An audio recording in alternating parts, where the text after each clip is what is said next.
Hi, everybody. Welcome to the QB School. I am JT O'Sullivan. Today, Jared Goff, Week 14, Thursday Night Football. The Lions rolling. This was a good one. Let's get it going. Welcome to the QB School.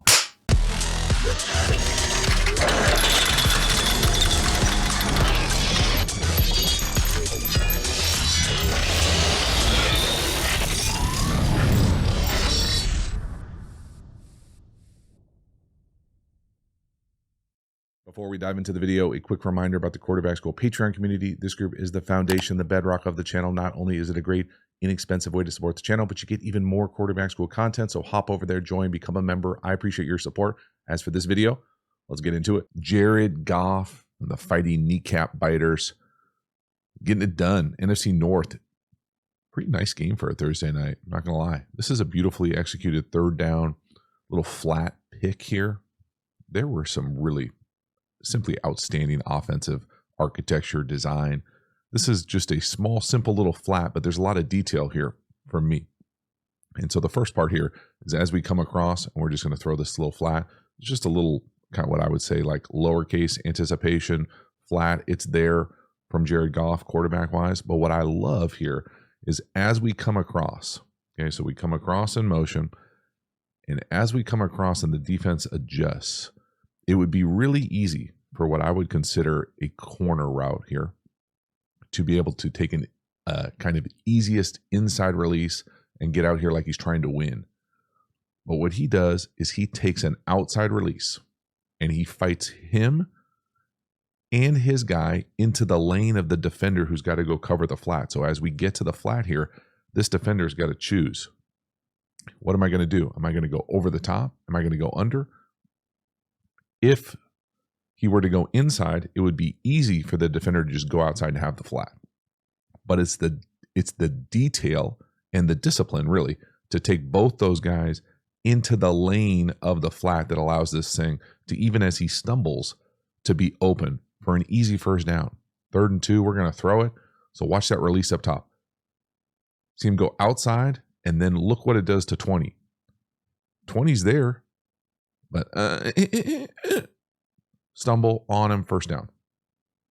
It's that kind of detail for me that I love to see in an offense, especially on 3rd down execution.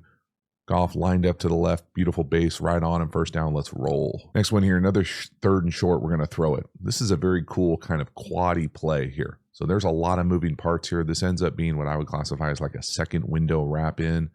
It's beautiful pass protection to have this kind of time to be able to kind of buy time, drift a little bit, and put it right on him. Now, the drift probably doesn't help the protection, but it doesn't matter when the protection is this good. But there are a number of things I want to talk through here on what's going on with this play. So the first thing here is it's 3rd and 3. We're running a double move out here with what looks like the back. Pretty cool. We're then going to run this, what I'm going to call this little wrap in. Now, normally you would just have something underneath it. So a simple like old school hammer play would be this. They end up running almost like a cross spacing. So he gets to the sit over the ball, and we see 14 work this area of the field a lot, and we run like a check spacing.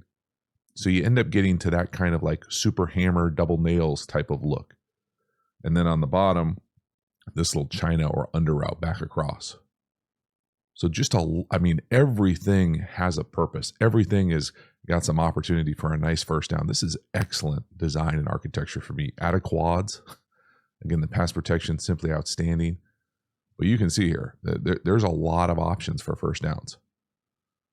No. Second window, excellent pass protection, beautiful patience from Goff. And again, drifting to his left, probably doesn't have to drift to his left. Drifting to his left, throwing to his right, strike, yak, first down, let's go. Next one here, 1st and 10, we're going to work the middle square. The Lions have a really cool 13 personnel little package here in this game. This to me is a Tampa 2 beater. Now, I don't know how much Tampa 2 you expect to get to 13 personnel, but they've got it locked in, dialed up. This is a tight throw. So first up, you got 3 tight ends in the game. We're going to run one through the middle of the field, and that's going to take that split field safety. Okay, they're going to have the Mike, the middle of the 3 linebacker types, run and match that vertical, be the deep hole player. As soon as we see that, we know Now we've got this little in wrap mini dagger going to be open because the mic's running out of that area. Now 7 makes a decent play on this thing to make it a tight throw, but this is locked in. Really excellent play calling, design, execution from Goff. Again, C7 go, there it is. And again, you could probably make the argument potentially that you could let that thing rip down the middle of the field. Beautiful base, timing, rhythm. The throw is behind him, but it protects him. And 87 is a dude now. He can roll. I know he doesn't make every catch this game, but this is a tight contested catch. Again, watch 7, the linebacker, right on the mascot. He's going to turn and run with the vertical of number 2. As soon as he does that, as soon as you see the back of his jersey right there, you've got this thing. Again, he makes it a tight contested catch, but that's an excellent catch. Strong hands as well. Next one here, another beautiful play action hit. We're going to hit what I'm going to call the drift to the number 1 up top. And they get there with a cool little kind of like switch release drift comeback. But this is a beautiful job, again, of hitting the middle of the field. We've got play action to the right, split flow action. And again, there's all sorts of space in there. And again, these drifty type plays to me give a lot of freedom depending on what system you're in to be able to attack this space. But as we come up here and get into this space, I mean, he literally, theoretically could run straight. I mean, he could squat down and sit, crisscross applesauce and be open on this thing. This is open for days. But again, I love how we get there, right? We got the split flow action. We're going downhill. You catch middle field closed zone. There's going to be all sorts of space with a condensed formation. Just a really nice job here, being able to extend it. Boom. I mean, that, just imagine if he kept running straight, just a straight up seam. It's a beautiful job here. Bend it right over the curl defender. Great base again from Jared Goff. Just looks super comfortable, in control, fundamentally sound, putting the ball where he wants, on time, on rhythm. Outstanding. All right, next one here, 3rd and 5, 13 personnel. Again, they're going to be in this shift a number of times. A little diamond shift, get to that fast, sharp motion. Trying to get the Y cross. Not there. Gets it to the check down. Beautiful feel from Jared Goff here. As far as the pocket movement, I love hitting a check down, going towards the line of scrimmage, kind of keeping his shoulders forward. I think it's actually kind of a lost art. Used to be a little bit more popular of a check down called the check M. I think this one happens more on accident than on purpose, but it works out that way where you get the check down going towards the line of scrimmage. So again, get this Tyreek Hill sharp motion going out. I would say, without knowing the coaching points here, and with a head coach tight end, they probably have pretty damn detailed coaching points for the tight end, but I would imagine he should probably be going over theoretically here on this crosser or over. Versus Tampa, you might not get over that guy, but going around here takes this thing just too long, and there's nothing there. We end up not having enough time to get back to the end. The part that I love about the check down, again, is as we fake here, he kind of gets hung up on a chip or trying to get through the line of scrimmage, and then he's on the move going towards the first down. So back in the day, Sproulsy in San Diego, man, he used to be amazing at these, what I'm used to calling check M. It'd be like a normal check down, and then instead of checking wide like this, you would check and kind of tight turn and control yourself to come down the line of scrimmage right outside the tackle. And there were a number of teams that were good at it. I always think back to the Chargers and Phillip doing it the best. But man, this idea of getting the check down going towards the line of scrimmage, whether it's on purpose or on accident right here, it's a beautiful feel from Goff.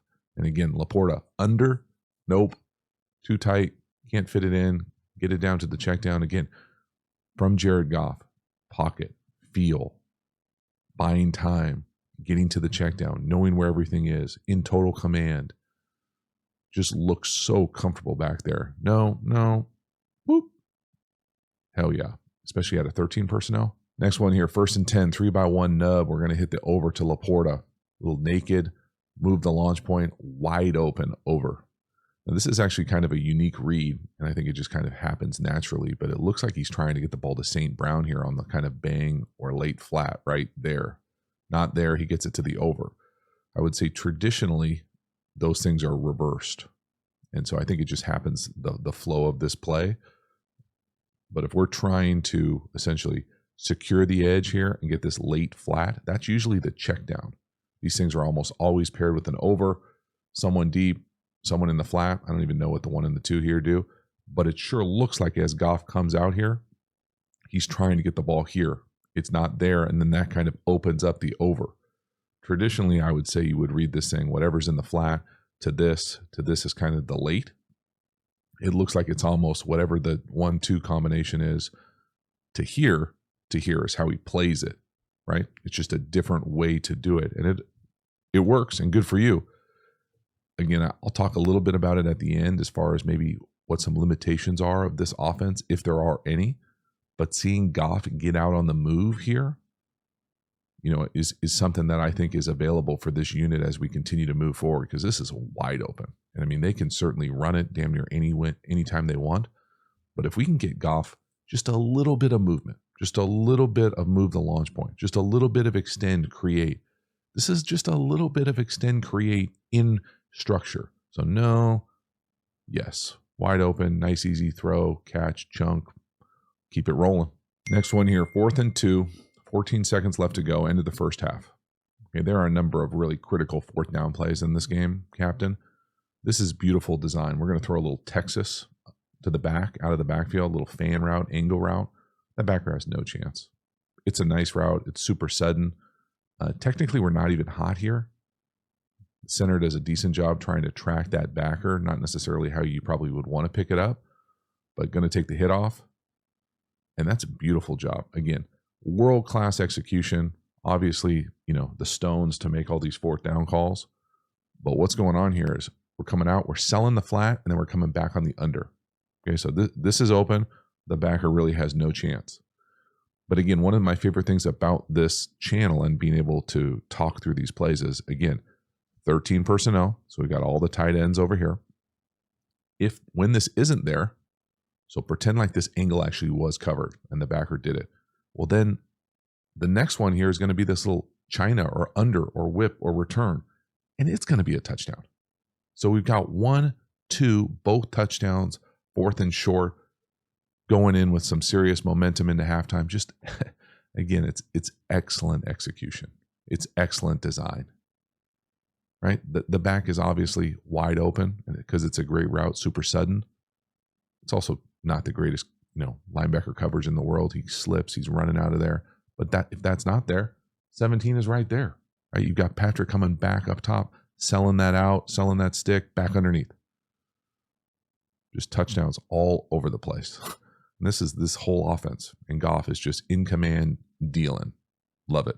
All right, into the second half here. This is really the only poor rep all day from Goff. This is a rough interception, and I think he just kind of predetermines where he's going to go based on the coverage and what the defense is doing, and he doesn't get his eyes to the backside.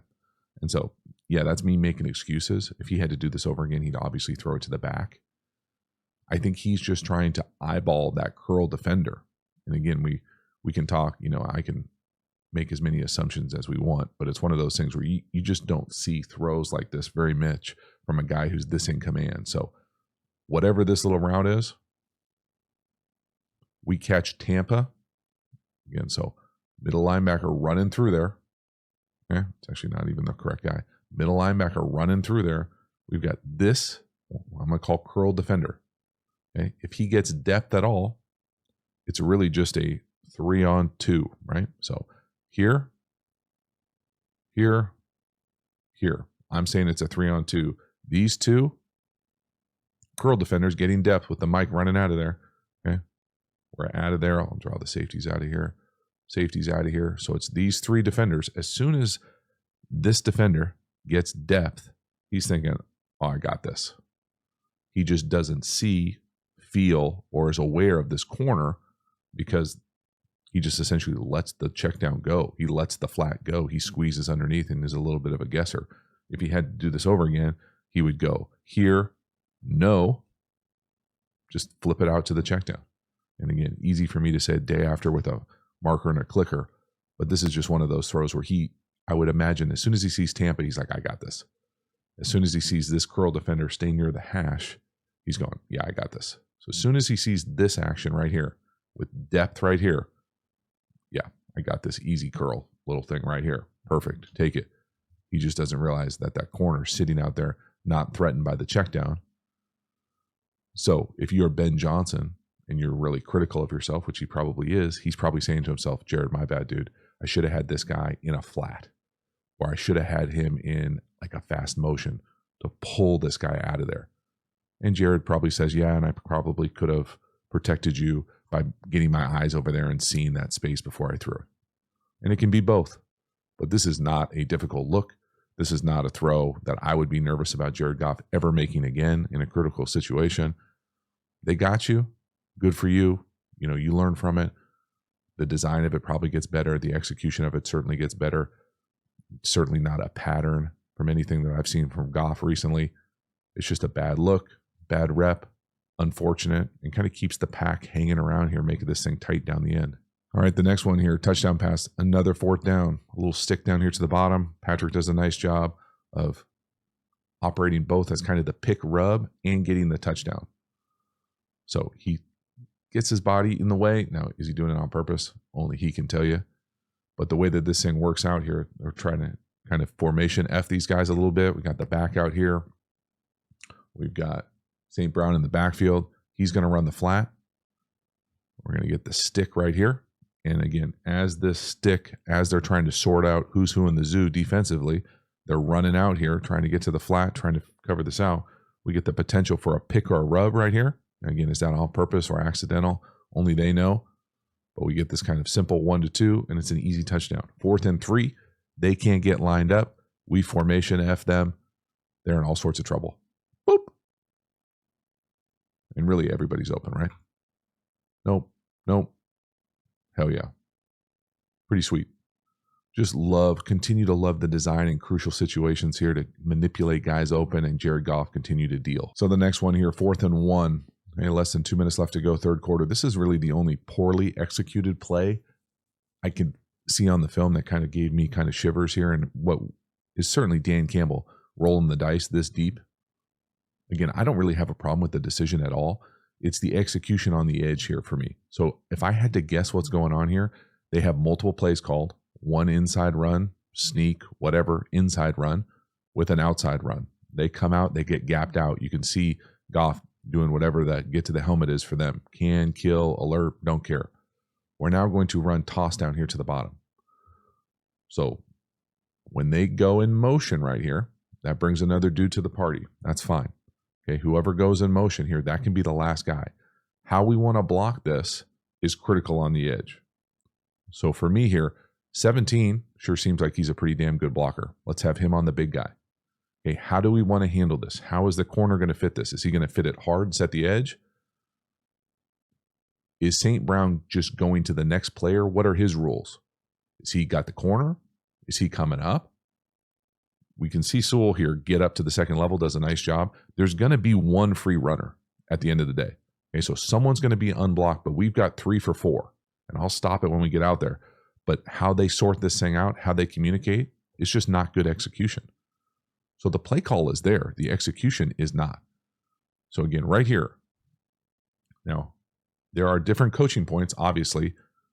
We're blocked here. Let's stay here. The first problem here for me is St. Brown gets up and almost pushes Patrick off of him.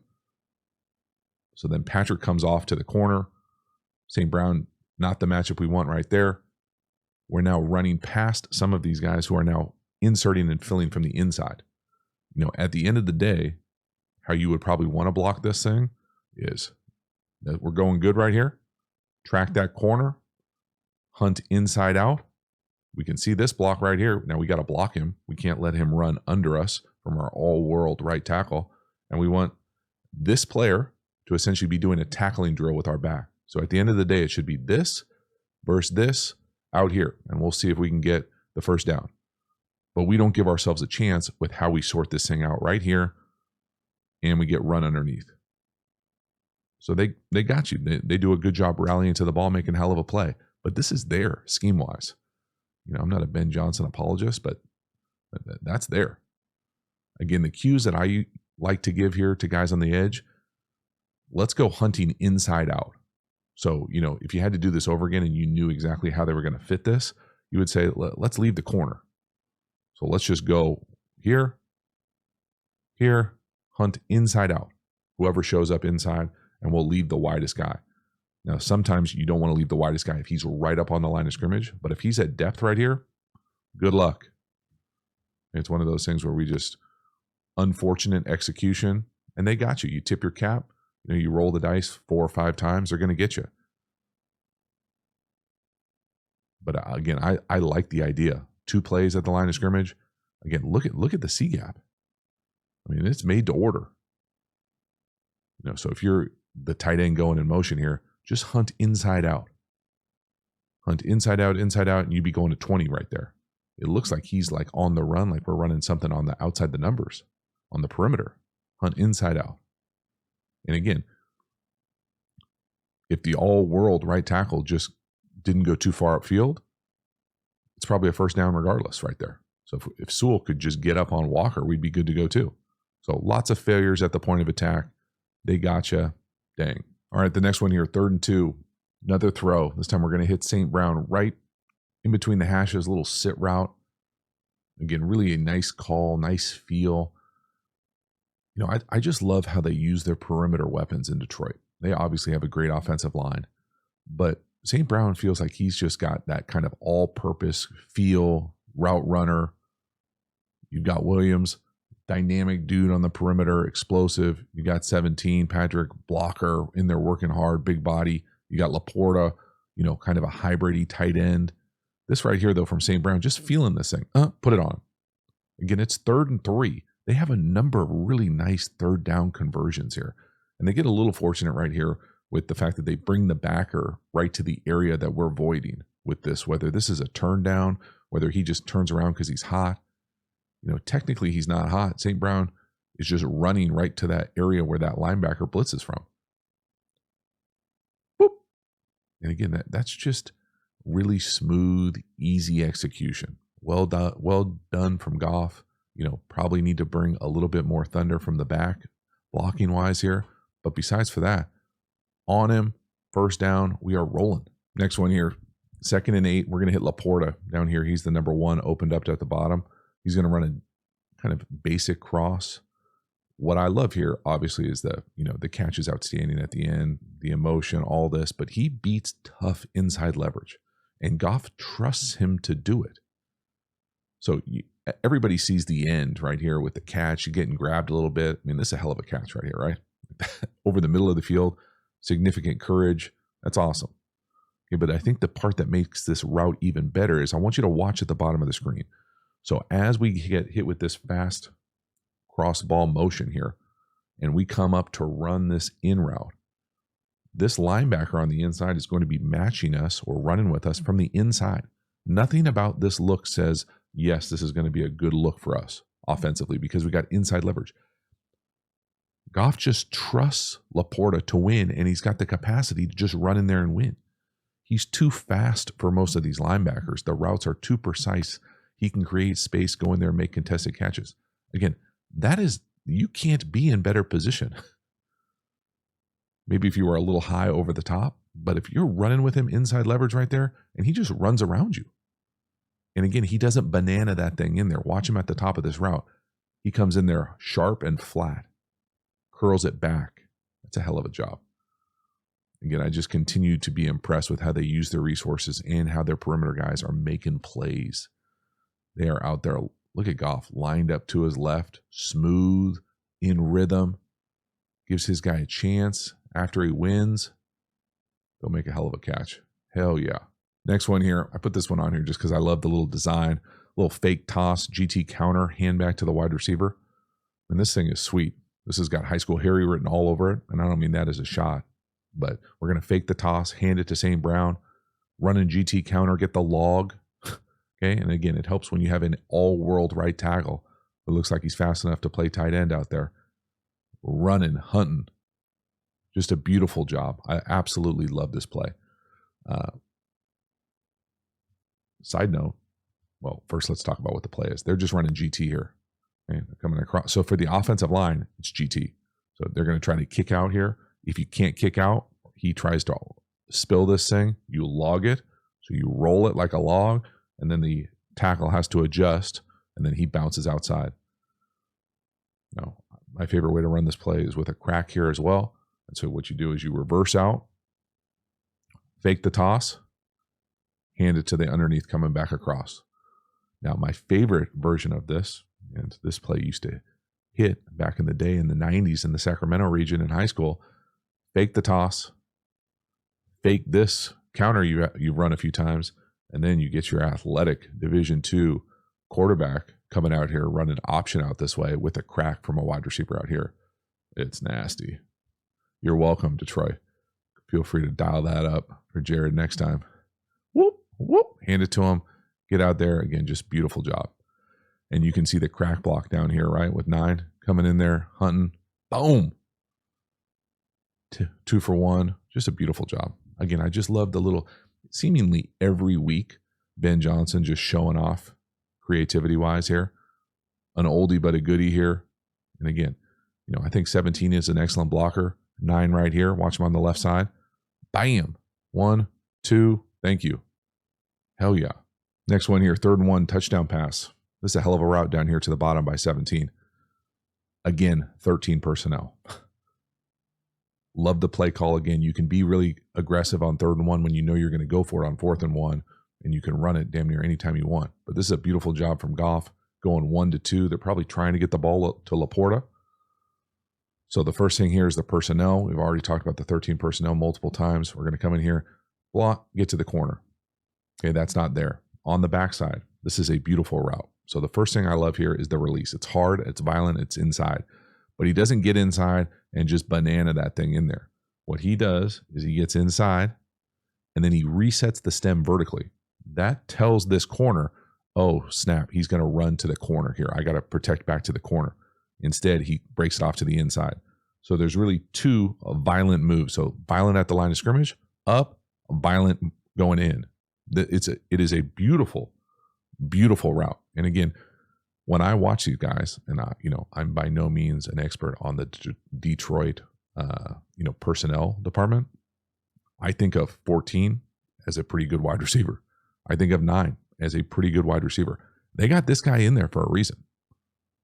And I mean, again, had a really nice day, multiple touchdowns, but this is a hell of a route. And I think the other guys might be a little bit more dynamic, but still, this is excellent. Watch this thing at the bottom. Yeah. In, up, in. Again, look what it does to 21. I mean, he does him dirty.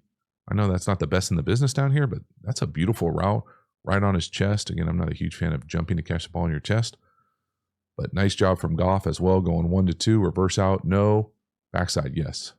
Boop, hell yeah. Next one here, 13 personnel again, diamond shift again, 2x2, play action. We're going to hit Williams down here on the bottom, running the little corner. Again, just the variety, especially what 13 personnel does when you've got Laporta out there as essentially another wide receiver. But this is just a beautiful job. They're going to play you in zone coverage. You're going to get these opportunities to take a shot down the field. If it's not there, check it down. Got the checkdowns are open. The throws down the field are open. It's just so many different options. And again, the game planning, right? I'm sure you're paying attention to the game planning. How many times do we see this shift? And it's just a BS 2-person shift like that. Great. We're going to inside release up to the corner. We're going to end up catching Tampa, right? On the backside, we're going to have Laporta, who's essentially a wide receiver, coming in here running the in. So you've got these vertical threats down the field. If they're not there, you've got 3 checkdowns underneath. It's just the illusion of complexity, but these routes are just play action routes. Goff has thrown 1,000 times. Play action, corner, lined up to the left. I mean, look at the space. When he runs the corner, look at the space that we've created. There's no one around him for 9 yards.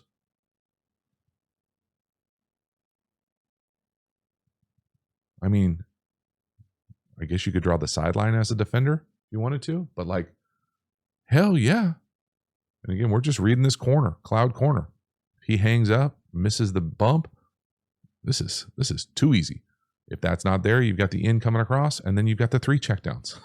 I mean, come on, dog. Let's go. It's a great job from Goff getting it up and down before the sideline, but almost makes you feel like it's a tick late because of how far on the sideline he catches it when he's that wide open. So again, the same plan, right? You see the shift. We see the formations. Hitch, go. And again, beautiful chunk. Next one here. I really thought this was kind of the completion that sealed this thing for the Lions. We've got 102 seconds left to go. Tie game. Ball's on the 37, 2nd and 17 after a penalty. Okay, so we got to get, you're trying to get at least half back here. They're going to go dagger up top out of a stack formation. St. Brown just doing his thing. Okay, the corner was crying about a penalty during this game. You will never, ever get that call. Ever. Never, ever, ever. Okay, there's not a bench press foul there.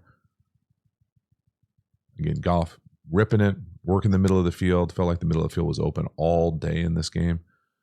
But again, there are just little details. So the little detail for me is the stack formation. Okay, so as we're stacked here, one guy on, and this is essentially what's happening. Because of the stack formation, we've essentially got St. Brown running this in versus this corner, who's outside leverage of us and off. So as we come up and run what I would most used to call in a clear post, come up here, work this in, the corner does a decent job of holding his ground. He holds his ground, holds his ground, holds his ground. Yeah, there's going to be a little bit of contact. It's never going to get called like this. And then he just runs away. And it's a beautiful job. It is outstanding design, execution, a big chunk when you got to have it. Again, you can see the corner hold his ground right there. Never going to get called.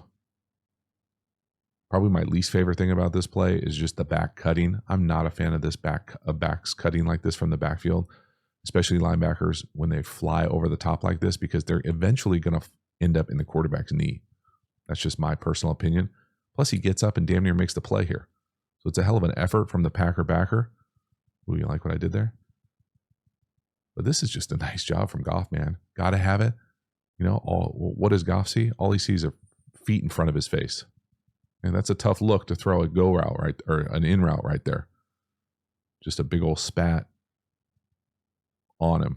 Dot. Super accurate. Love it. Then the last one right here, the 4th and 1. Again, you know, probably beyond the scope of this video, but my thing about it is, and I'm happy to lean into the fact that Dan Campbell is very aggressive when it comes to this. I love it. This one made me a little nervous because if you don't get this here, you know, maybe you go in overtime and win it.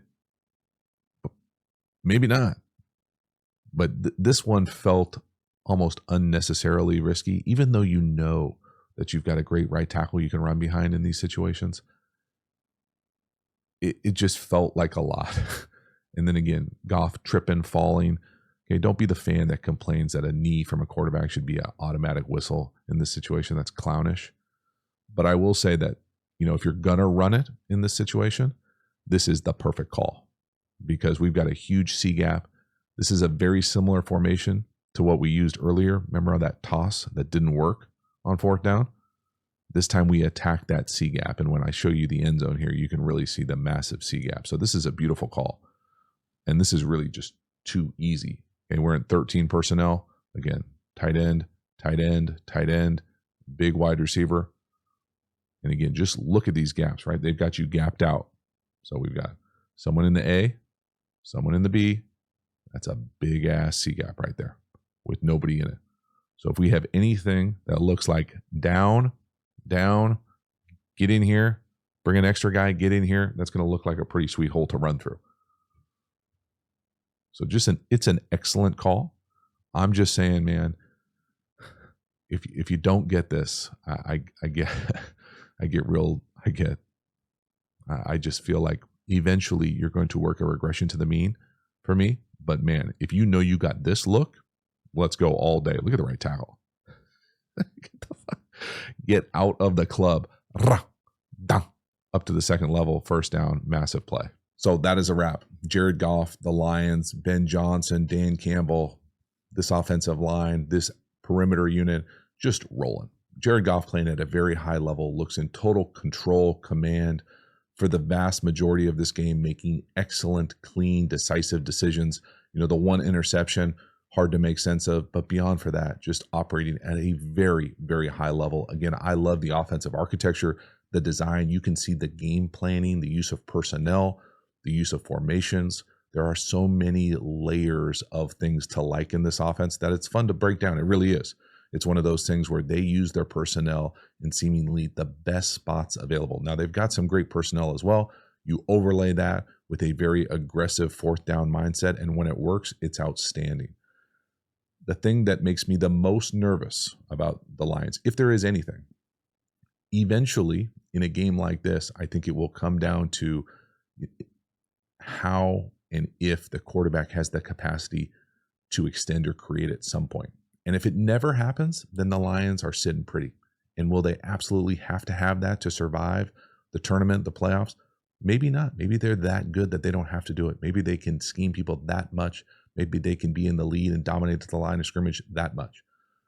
That's the only thing that when I watch these guys is kind of a blind spot that I don't see. You don't see Goff create that, if ever, out of structure. Now, he does have a really nice feel for the pocket. He was able to get to some checkdowns to create a little bit out of, on the run, but not necessarily out of structure. And so those are the things when I look at potential, okay, don't freak out, potential deficiencies moving down the line. Obviously, you're not going to get every fourth down to go your way. But, if games are tight and you've got to have your quarterback make a play and they get home at some point, they find a way to pressure, make things tough on the perimeter or on Goff or what he's seeing,